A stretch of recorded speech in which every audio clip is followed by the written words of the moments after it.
संत जी इतने दिनों तक क्या कर रहे हैं? राम जी तो चले गए भैया। एक लफड़ा हो गया था क्या? जब रामानगर में बैठे थे, रावण मर गया, सब बानर भालू अपनी अपनी गिनती बता रहे थे। नल नील बोले हमने तो 500 राक्षस मार दिए, कोई बोला हमने इतने राक्षस मारे, और बोले किसी ने कहा कि नहीं नहीं फिर भी गिनती करके तो बताओ, अंदाजा बताओ। हनुमान जी बोले वो महापुरुष थोड़ी है कि गिनती करके बताएं कि उनका शहीदों के नाम पर लिस्ट बनाई है। राक्षस थे मार गए, अनलिमिटेड है, कोई गिनती नहीं है। सबने जामवंत जी की तरफ देखा, आपने कितने मारे? तब तक विभीषण जी बोले इनका तो खाता नहीं खुला। हाँ मारे तो ठीक है, इनका खाता नहीं खुला है, 0 पे ही आउट हो गए, अब बिना खाता खोले ही आउट हो गए। अच्छा, अब जामवंत जी को बड़ा बुरा लगा, हम इतने बलवान, और देखो राम जी के सामने जामवंत जी हाथ जोड़कर खड़े हुए, देख रहे हो प्रभु आपके सामने हंसी हो रही है, बुढ़ापा आ गया तो क्या हुआ? राम जी बोले आप चिंता मत करो, इनको अभी जवाब नहीं देना है। कभी कभी भगवान समय पे जवाब देते हैं, यही किया राम जी ने। जामवंत जी इनको अभी जवाब नहीं देना है। हाँ, कब जवाब देना है? जब हम द्वापर युग में आएंगे और हजारों साल बीत जाएंगे, तब द्वापर युग में कृष्ण बन करके आएंगे, तब हम तुमसे ही 28 दिन तक युद्ध करेंगे, तब इन्हें पता लगेगा बुढ़ापे में भी कितना दम है। ये वही जामवंत जी है। भगवान आए, जामवंत जी तो थे नहीं, जामवती थी। मणि को देखकर भगवान पहचान गए, इतने में जामवंत जी पीछे से आधम के भगवान को पहचान नहीं पाए, हो गया युद्ध। भगवान ने एक एक मुक्का रोज मस्का जोर जोर से, भयंकर युद्ध चला 28 दिन। भगवान ने इतने मुक्का मारे जामवंत जी के नट बोल्ट ढीले हो गए। जब अंतिम बार मुक्का उठाया, जामवंत जी को लगा कि इस बार में तो अब सब सीताराम हो जाएगा, तो हाथ जोड़ के बोले प्रभु पहचान गए, अब न मानो। ठाकुर जी बोले मुक्का खाने के बाद पहचानती? अच्छा पहचान गए, बोलो। अरे बोले अब क्या बोलना है, लेकिन हमें तो वही दर्शन करना है। कौन सा? तुलसी मस्तक तब नवे जब धनुष बाने ढोना। हमें आपके वही पुराने दर्शन करने हैं जो त्रेता युग में किए थे। रघुनाथ जी ने, वो ठाकुर जी ने दर्शन दिए। सरकार किस लिए आए? भगवान बोले कलंक लग गया चोरी का, ये जो मणि है इसी का लग गया। जामवंत जी बोले हम नहीं दे सकते। क्यों? ये मणि हमने बेटी को दे दी है, बेटी से दे लेना नहीं चाहिए, वापस पाप लगता है, दिया हुआ दान लेने में पाप लगता है, पाप। भगवान बोले फिर क्या उपाय है? जामवंत जी बोले एक उपाय। क्या? आप हमारी बिटिया ही दान में ले लो, जामवती को ले लो, और जब बेटी देंगे तो मणि भी दे देंगे, झंझट खत्म। भगवान बोले ऑलरेडी एक है। जामवंत जी बोले कोई दिक्कत नहीं, 1 2 3 4 5 6 7 भावर पड़ी, भगवान का दूसरा विवाह भी संपन्न हो गया।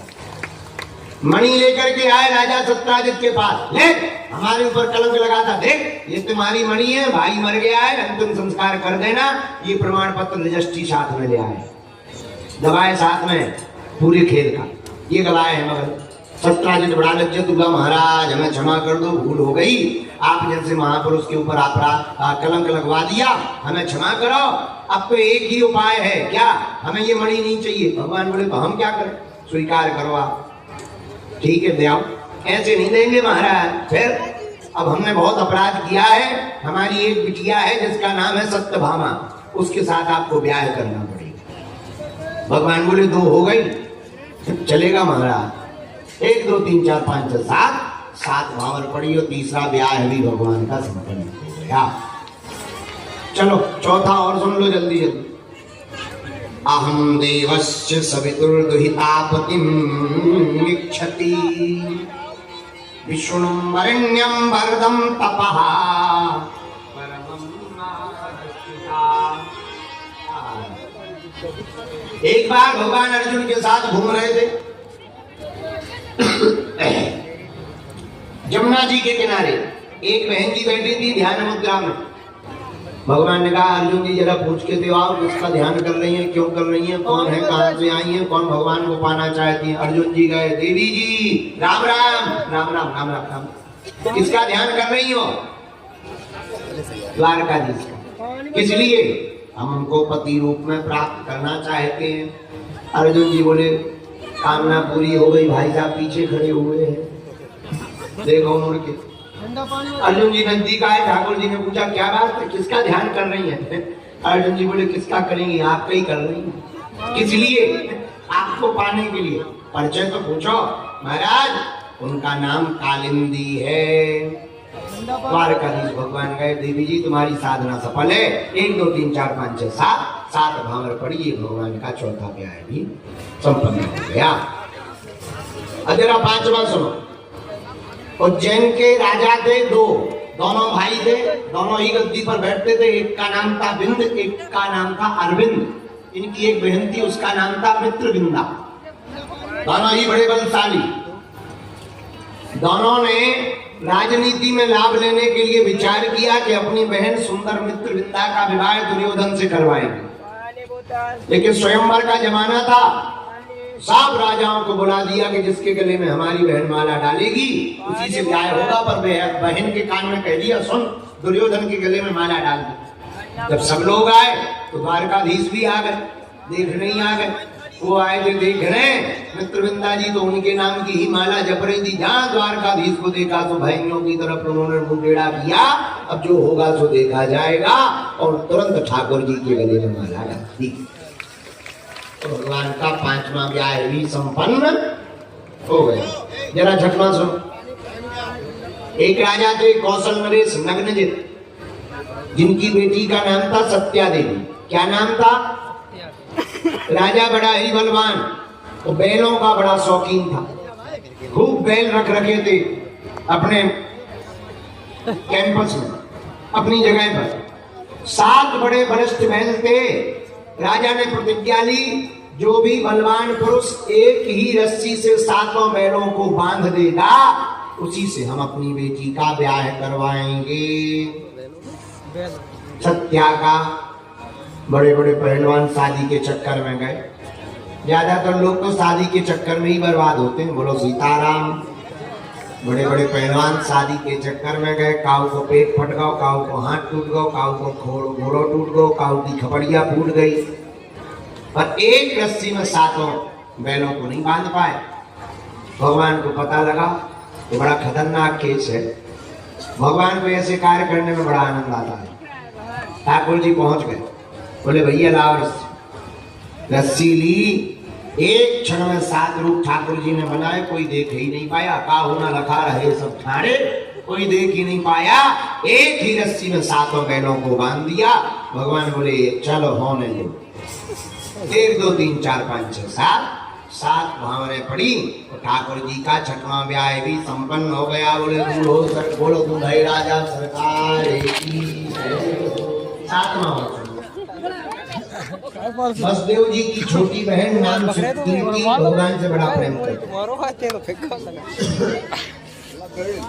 लेकिन विचार किया सुकीर्ति जी ने कि हम या ताकि बिटिया के बहाने ही सही बार बार दर्शन करने जाते रहेंगे, इनके दर्शन मिलते रहेंगे, हम पर कृपा हो जाएगी। 1 2 3 4 5 6 7 भावर पड़ी।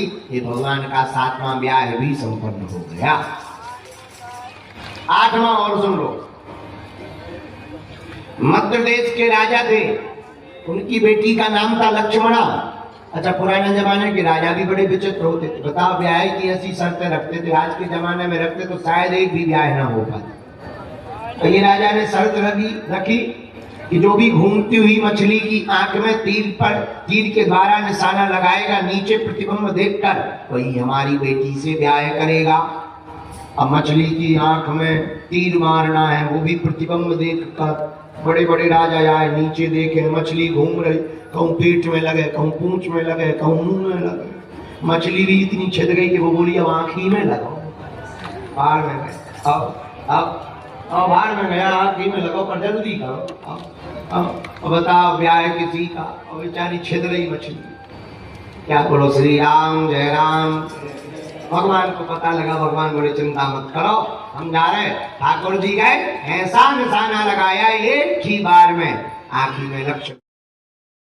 1 2 3 4 5 6 7 भावने पड़ी है। ये भगवान की 8 ब्याह संपन्न हो गए। बोले दूल्हे राजा सरकार की। चलो जी, तो हो ही गए। 16,100 और इकट्ठे सुनो ठोक में। एक राक्षस था भौमासुर, उसका दूसरा नाम था नरकासुर। बड़ा अत्याचारी पापाचारी था। जहां भी युद्ध करने जाता था सुंदर स्त्रियों का हरण करके ले आता था, बंधन कर देता था। भगवान को पता लगा, भगवान ने उसको समझाया, नहीं माना। भगवान ने थोड़ी सी पूजा कर दी, पूजा थोड़ी टाइट हो गई, उसके प्राण निकल गए, मर गया। बोलो सीताराम। बंद हो गया, मर गया। 16,000 सौरानियों को जिनको बंधन कर रखा था भगवान ने छुड़वा दिया। कहा जाओ अपने अपने घर।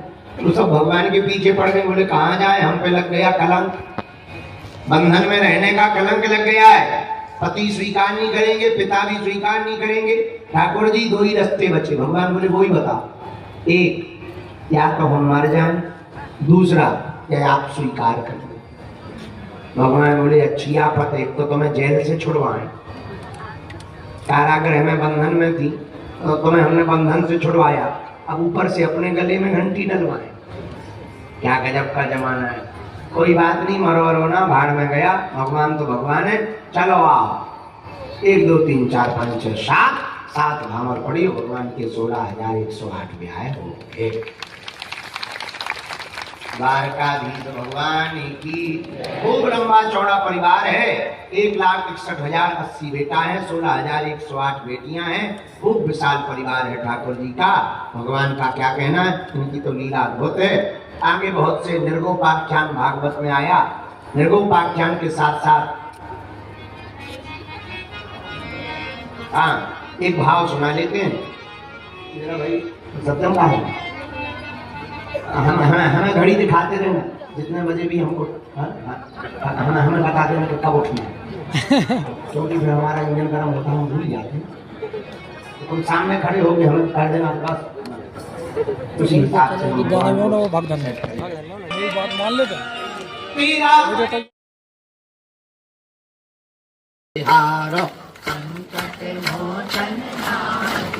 हाँ, संकट मोचन नाम तिहारो, संकट मोचन नाम तिहारो। हाँ, को नहीं जानत है जग में कपी, संकट मोचन नाम तिहारो।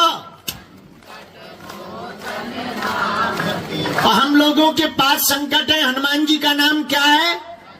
संकट कटे मिटे सब,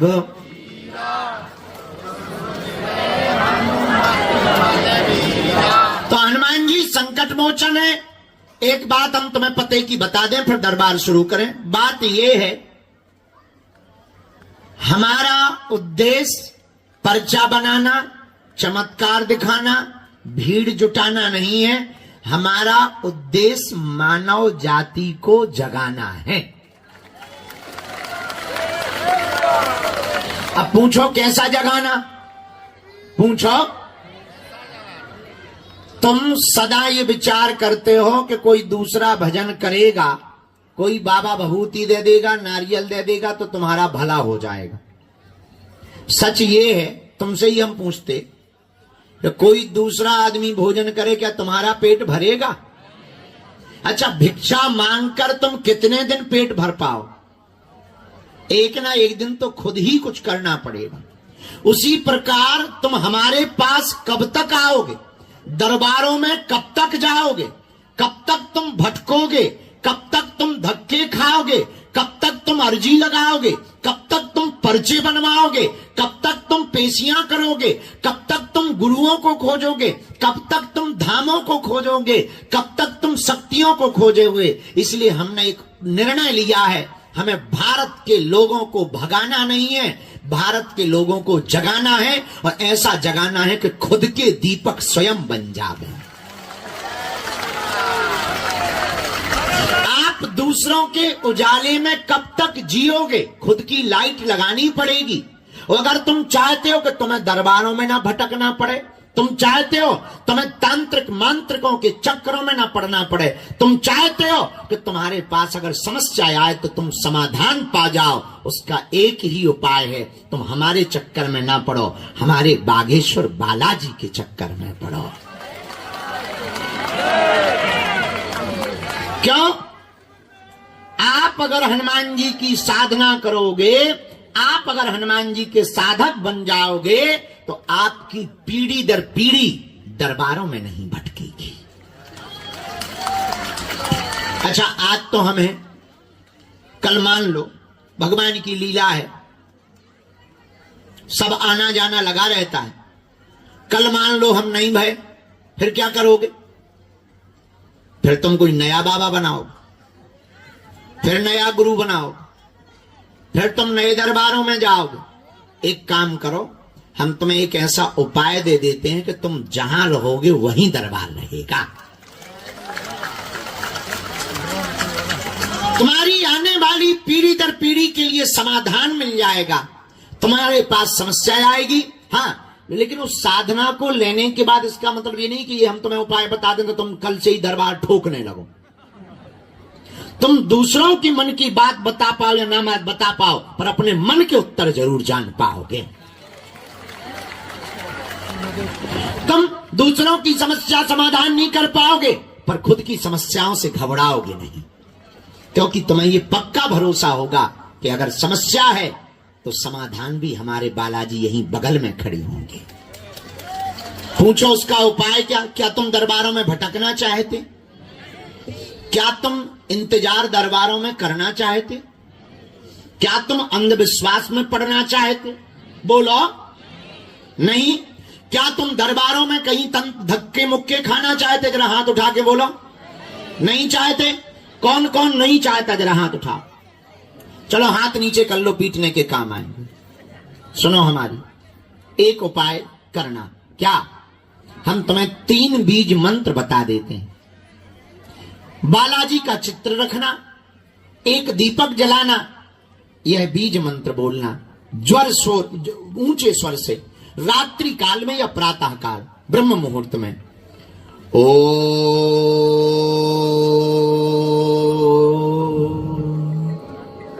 बागेश्वराय नमः। ओम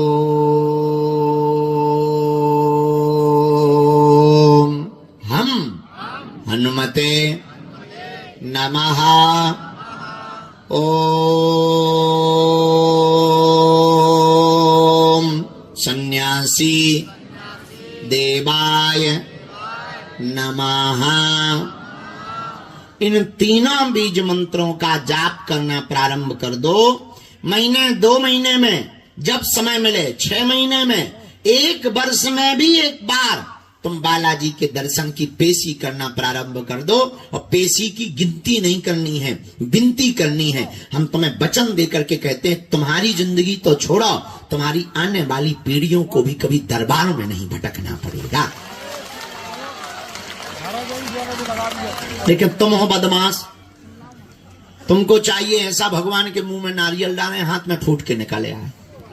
ठटरी के बारे न कटा, इसीलिए तो तुम हैरान, क्योंकि तुम भटकते, इसीलिए तुम परेशान हो। आज तक तुम्हें कहीं जय जय नहीं भाई तुम्हारी, इसी चक्कर में। पूछो क्यों? पूछो क्योंकि तुम भटकते हो। भटकोगे तो कभी सफलता नहीं पाओगे, अटकोगे तो बालाजी की कृपा पा जाओगे। तो तुम्हें हमारे भी चरण नहीं पकड़ना है। हमारे जैसे मूर्ख नालायक के पीछे तुम्हें पढ़ने की आवश्यकता नहीं। हमारे जैसा पापी जीव, हमारे जैसा अज्ञानी, हम तो भैया बालाजी के चरणों के छोटे से चाकर हैं। हम यही कहेंगे, हम तो दीपक हैं, पूरी लालटेन तो बालाजी हैं। दिया तो कभी भी बुझ सकता, लालटेन में तो कांच रहती है, वो तभी बुझेगा जब ईंधन खत्म हो जाएगा। और बालाजी का कभी ईंधन खत्म होने वाला नहीं है। इसलिए किसके चरण पकड़ो? जोर से बोलो, और जोर से बोलो। कौन कौन बालाजी के चरणों को पकड़ना चाहता? कच्चा की पक्का? जोश में कि होश में?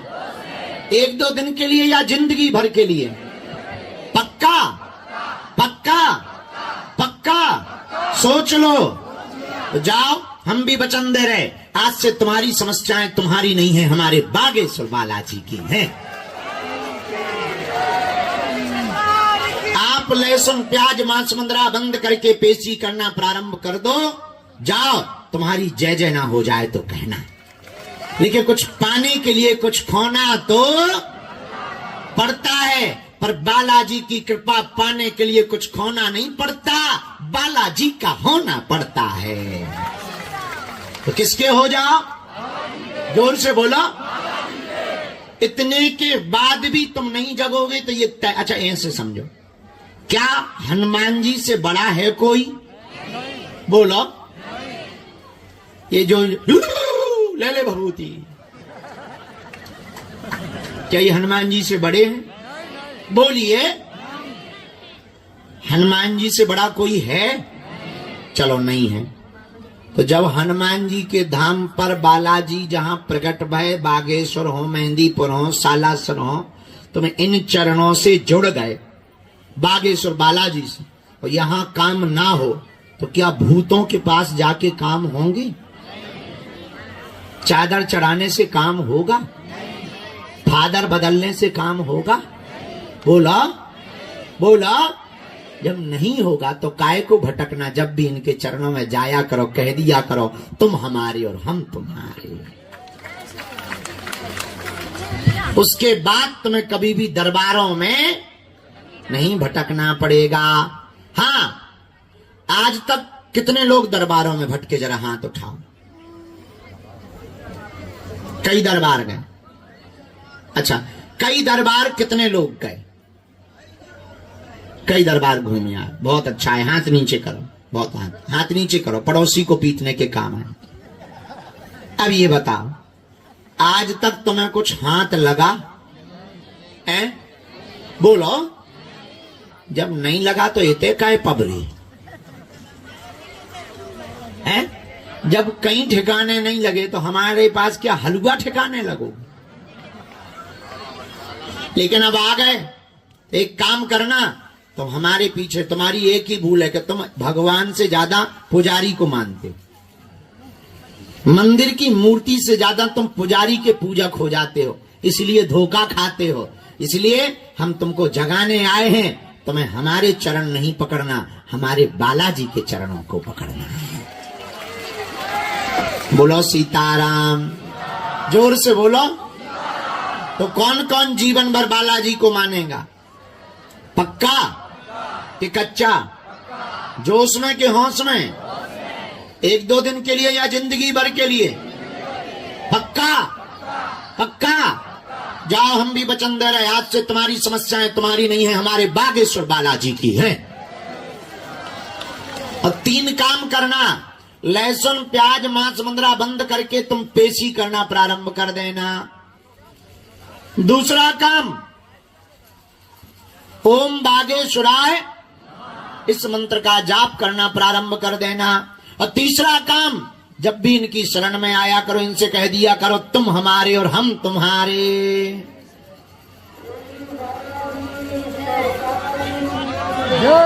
आओ, जय ही है बेटा, बोल ले।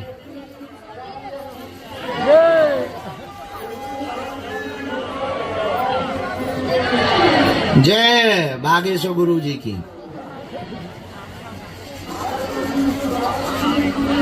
बनवा दे बेटा।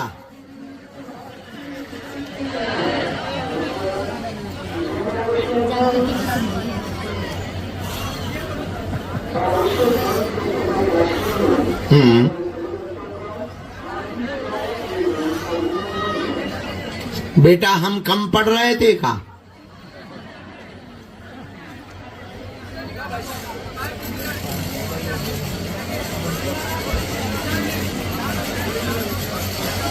राम श्री राम।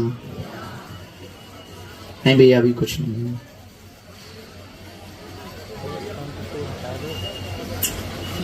तो आज से आप सबको बालाजी के चरणों को पकड़ना है। हम दरबार शुरू कर रहे, समस्त जानकारी कार्यालय से लेना। एक सूचना है जो हम दे रहे हैं, आप लोग भी सब तक पहुंचाएं। अपना अपना मोबाइल खोल लें, फिर बता रहे हैं, वीडियो बनाओ।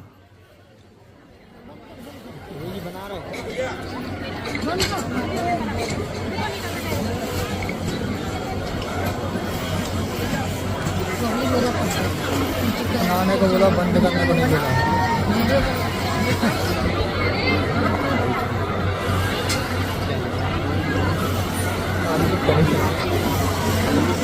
फोकस नहीं।